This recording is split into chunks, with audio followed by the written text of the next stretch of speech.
El día de hoy tenemos como invitado al historiador Augusto Lostaunau, además que es profesor en la Universidad Nacional Mayor de San Marcos. En esta entrevista nos comentará un poco de cómo se ha establecido y desarrollado la comunicación gubernamental en esta pandemia de COVID-19. Le damos la bienvenida y empezamos con la primera pregunta. Desde que empezó la cuarentena y se estableció el estado de emergencia, ¿qué opina sobre la comunicación por parte del gobierno hacia la población durante la pandemia? El Estado peruano en los últimos años, quiero creer en los últimos 40 años, no ha sabido jamás eh, llevar a la sociedad peruana las ideas, no ha sabido transmitir proyectos. No, cuando yo converso en clase con los alumnos y les digo, por ejemplo, si no tenemos ni siquiera proyecto de país, en el Perú nadie sabe hacia dónde va el Perú. Entonces, y si hay algún proyecto del país, nunca lo han comunicado. Entonces, si eso lo vemos en los últimos 40 o 50 años, imaginémonos los últimos 10 meses donde no ha existido esa capacidad de decir las cosas claras y precisas. Y el problema ha sido porque nosotros hemos aprendido de la pandemia en plena pandemia. Esa es otra cosa que tenemos que tener en cuenta en esta evaluación, no ser tan duros, no decir el gobierno no hizo nada, falló en todo, no. Hemos aprendido del COVID en pleno COVID. Hemos aprendido de la enfermedad con las personas enfermas. Y hemos aprendido de la muerte de la enfermedad con las personas muriendo. Entonces, hemos tenido que ir aprendiendo sobre la marcha. Esa es una situación que derivó en que en algún momento se dé algunas instrucciones y luego se diga lo contrario. Entonces decían, están jugando con nosotros. No es eso. Es que hemos tenido que aprender en circunstancias muy adversas para todos, ¿no? Y segundo, no olvidemos que somos una sociedad no tan ordenada. Eso tenemos que asumir un mea culpa todos los peruanos, desde el peruano más instruido hasta el que lastimosamente no ha logrado instrucción pública. Los peruanos somos bastante desordenados y el desorden nos ha costado, ¿no? En un país como el Perú y en una ciudad como Lima, sobre todo, se transmitía, ¿no? Lávate las manos 20 segundos con jabón, en una ciudad donde existen grandes sectores urbanos que carecen de agua potable. Entonces, ahí tenemos que la comunicación pudo haber sido clara, la idea es clara, ¿no? Se quiere transmitir una idea. Aseo personal, lavándose las manos durante 20 segundos con agua y jabón, pero precisamente estructuralmente no existe el agua potable. Entonces, ¿cómo cumplo? Entonces, vemos que esas contradicciones se dan, ¿no? Por algún lado no se supo decir lo que se tenía que hacer, por otro lado se dijo, pero no se podía cumplir porque la realidad es totalmente... Sí, que ha habido problemas en la comunicación, los ha existido, y hemos tratado de dar puntos a favor o puntos en contra sin ser mezquinos, ni tampoco pues poner en la guillotina al gobierno, ¿no? De aquel entonces de Martín Vizcarra.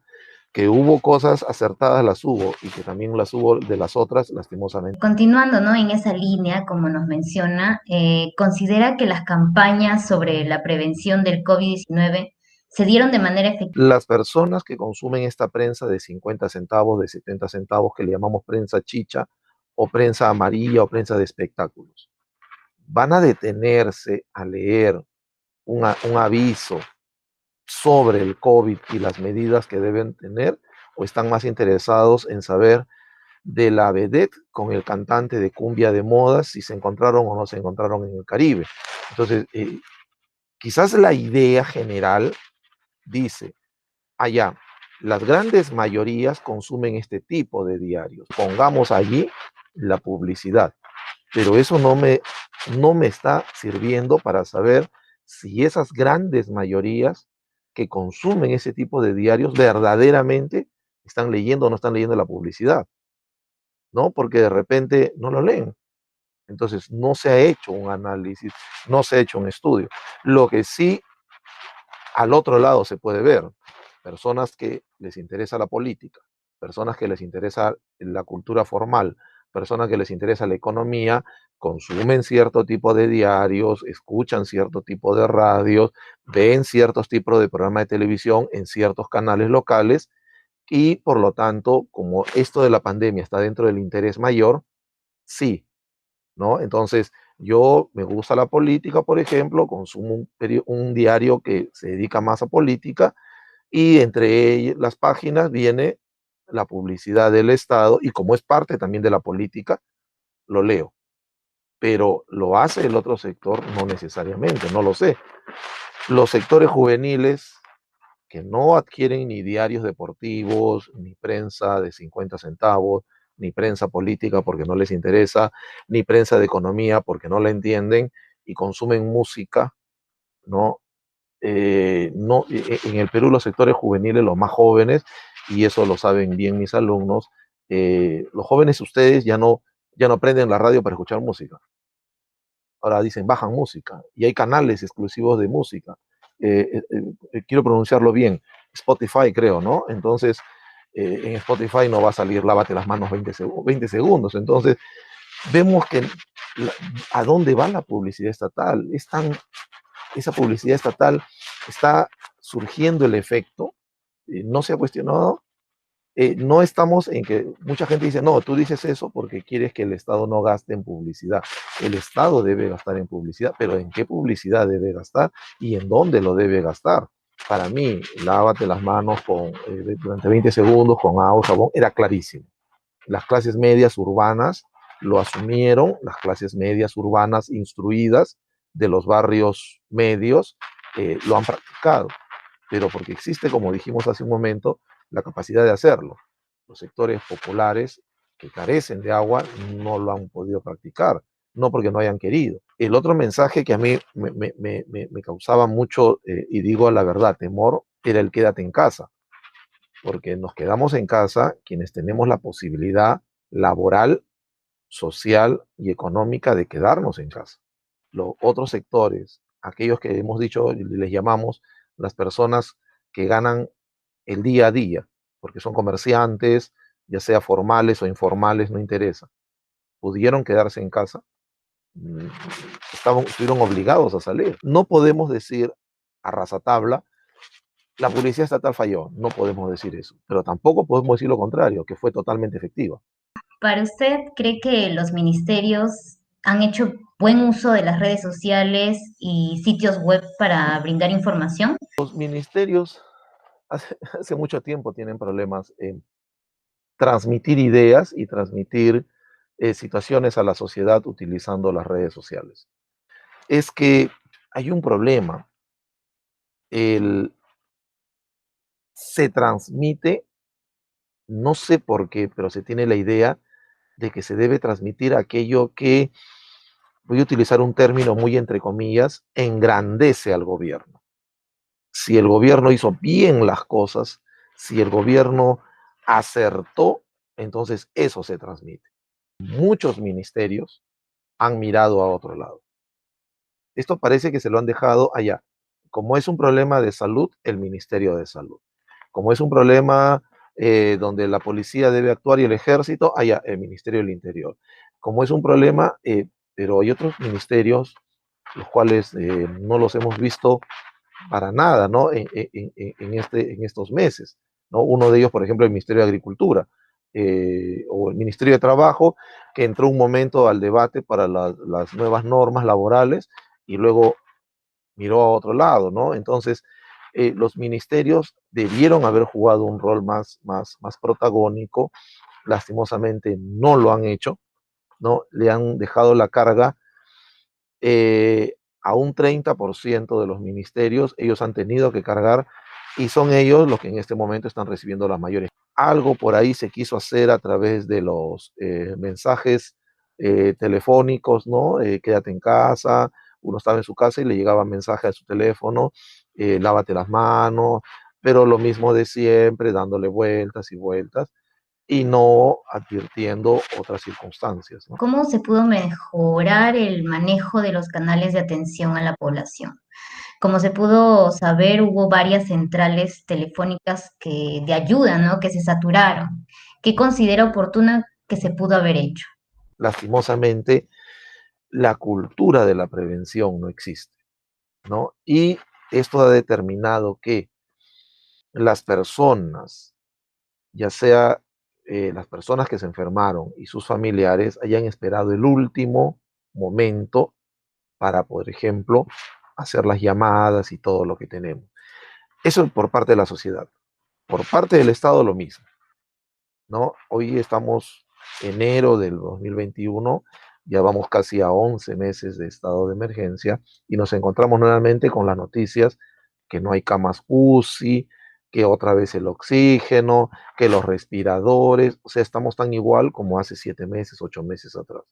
Vemos que por ambos lados, por un lado la sociedad que solamente busca atención de salud cuando ya está enferma y el Estado y los gobiernos que brindan atención de salud cuando ya la persona está enferma.